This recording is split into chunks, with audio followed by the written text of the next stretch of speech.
ఈ నెల 8న కాంగ్రెస్ తెలంగాణకు అగ్రనాయకులు ప్రియాంక గాంధీ రానున్నారు. టీఎస్పీఎస్సీ పేపర్ లీకేజీకి వ్యతిరేకంగా నిరుద్యోగ విద్యార్థి బహిరంగ సభలో ఆమె పాల్గొంటారు. ప్రియాంక గాంధీ రాక సందర్భంగా కాంగ్రెస్ నేతలు భారీగా ఏర్పాట్లు చేశారు. ఇక సభ ఏర్పాట్లపై సరూర్ నగర్ ఇండోర్ స్టేడియం నుంచి మరిన్ని వివరాలు మా ప్రతినిధి హరీష్ అందిస్తారు.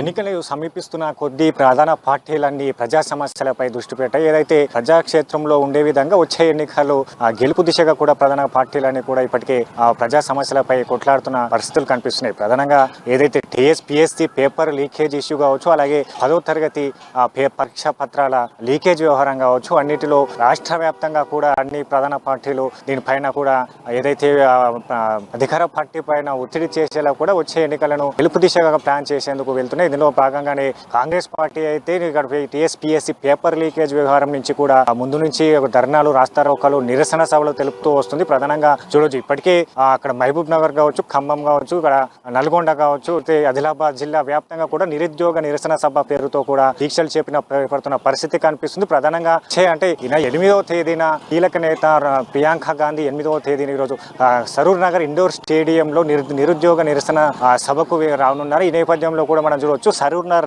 నిరసన దీక్ష చేపట్టేందుకు కూడా ఇక్కడ భారీగా ఇండోర్ స్టేడియం సంబంధించి కూడా అక్కడ నిరుద్యోగ నిరసన సభకు ఏర్పాట్లు అయితే కొనసాగుతున్నాయని చెప్పవచ్చు. ప్రధానంగా ఏదైతే ఈ నెల 4, 5వ తేదీలనే ప్రియాంక గాంధీ హైదరాబాద్ తెలంగాణ టూర్ ముందైతే షెడ్యూల్ ఖరారు చేయబడింది. అందులో భాగంగా అంటే ఏదైతే కర్ణాటక ఎలక్షన్స్ నడుస్తున్న క్రమంలో కర్ణాటక ఎలక్షన్ లో ప్రచారంలో భాగంగా అక్కడ కాంగ్రెస్ నేతలు సమాయత్తమయ్యారని చెప్పవచ్చు. ప్రధానంగా కర్ణాటకలో గెలుపు దిశగా కూడా కాంగ్రెస్ పార్టీ ఊరు సల్పిస్తుందని చెప్పి దీంట్లో భాగంగానే ఇక్కడ ప్రియాంక గాంధీ ఇక్కడ కర్ణాటక విషయం కావచ్చు, ఇక్కడ తెలంగాణ వ్యాప్తంగా కూడా తెలంగాణ రాజకీయాల్లో ఫోకస్ పెట్టినట్టుగా తెలుస్తుంది. ప్రధానంగా ఇక్కడ ప్రచారంలో భాగంగానే ఈ నెల 8వ తేదీన ప్రచారాలు ముగుస్తాయి. ఆ ముగిసిన వెంటనే కూడా ప్రియాంక గాంధీ అక్కడి నుంచి నేరుగా హైదరాబాద్ చేరుకుంటారు. ఇక్కడ ఏదైతే లిబీ నగర్ సంబంధించిన చౌరస్తాలో అమరుడు తెలంగాణ అమరవీరుడు శ్రీకాంత్ చారి విగ్రహానికి పూలమాల అలాగే నివాళులర్పించిన అనంతరం కూడా నేరుగా ఇండోర్ స్టేడియం చేరుకుంటారు. ఈ స్టేడియంలోనే ప్రధానంగా ఏదైతే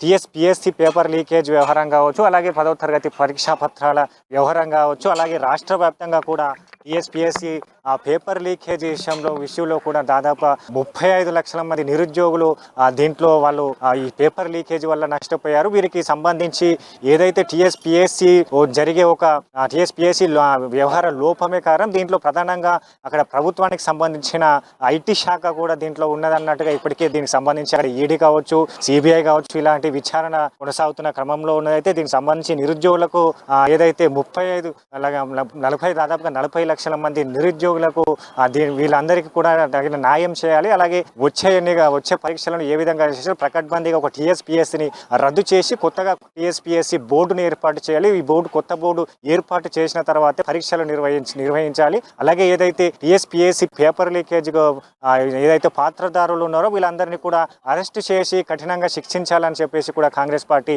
ఏదైతే నిరసన సభ వేదికగా చెప్తున్న పరిస్థితి కనిపిస్తుంది. ఏదైతే తెలంగాణ ఏర్పడ్డది అయితే నీళ్లు, నిధులు, నియామకాలు అనే దానిపైన ఏర్పడ్డ తెలంగాణలో ఈరోజు ఏదైతే నీళ్లు కావచ్చు, నిధులు కావచ్చు, అన్నిటిలో కూడా ఈ రాష్ట్ర ప్రభుత్వం వైఫల్యం చెందింది. వచ్చే ఎన్నికలకు ఎలాంటి అంటే కాంగ్రెస్ పార్టీ అధికారంలోకి వస్తే ఈ నిరుద్యోగులు కావచ్చు, నీళ్లు, నిధులు, నియామకాలపైన ఏర్పడ్డ తెలంగాణలో ఎలాంటి పథకాలు అమలు చేయాలి, నిరుద్యోగులకు ఎలాగా అండగా నిలబడాలి అనే దానిపైన కూడా దృష్టి పెట్టినట్టుగా తెలుస్తుంది. ప్రధానంగా చూడవచ్చు, ఏదైతే టీఎస్పీఎస్సీ పేపర్ లీకేజ్ వ్యవహారానికి సంబంధించి ఈ వచ్చే ఎన్నికలను బేస్ చేసుకునే విధంగా కూడా ఏదైతే అధికార పార్టీని తిప్పికొట్టే విధంగా కూడా జనాల్లో ఏదైతే విద్యార్థులు కావచ్చు, నిరుద్యోగులను కాంగ్రెస్ పార్టీ వైపు తిప్పుకునే విధంగా కూడా ఈ కార్యక్రమాలు జరుగుతున్నాయని చెప్పొచ్చు. ఇప్పటికే ప్రధానంగా 5 జిల్లాలను మొదటి విడతగా కూడా ఈ నిరుద్యోగ నిరసన సభ దీక్షకైతే అంటే ఖరారు చేసినట్టుగా తెలుస్తుంది. ఇప్పటికే అక్కడ ఆదిలాబాద్ కావచ్చు, ఖమ్మం కావచ్చు, వరంగల్ కావచ్చు, నల్గొండ జిల్లాలో సంబంధించిన నిరుద్యోగ నిరసన దీక్షా సభలు పూర్తయ్యాయి. అయితే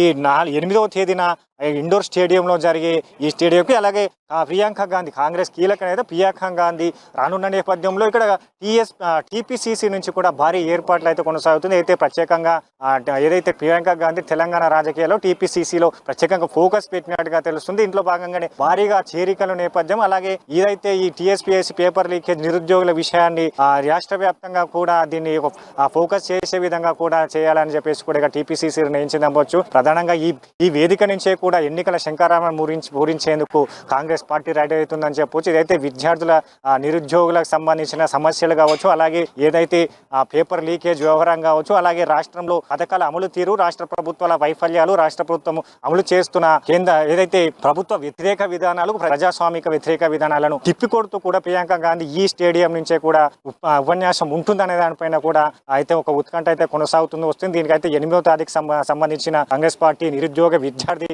సభకైతే ఇక్కడ ఏర్పాట్లు అయితే పూర్తిగా కొనసాగుతున్నాయట్టుగా చెప్పవచ్చు. కెమెరా పర్సన్ శివతో కలిసి హరీష్ అమ్మాని, సరూర్ నగర్ ఇండోర్ స్టేడియం.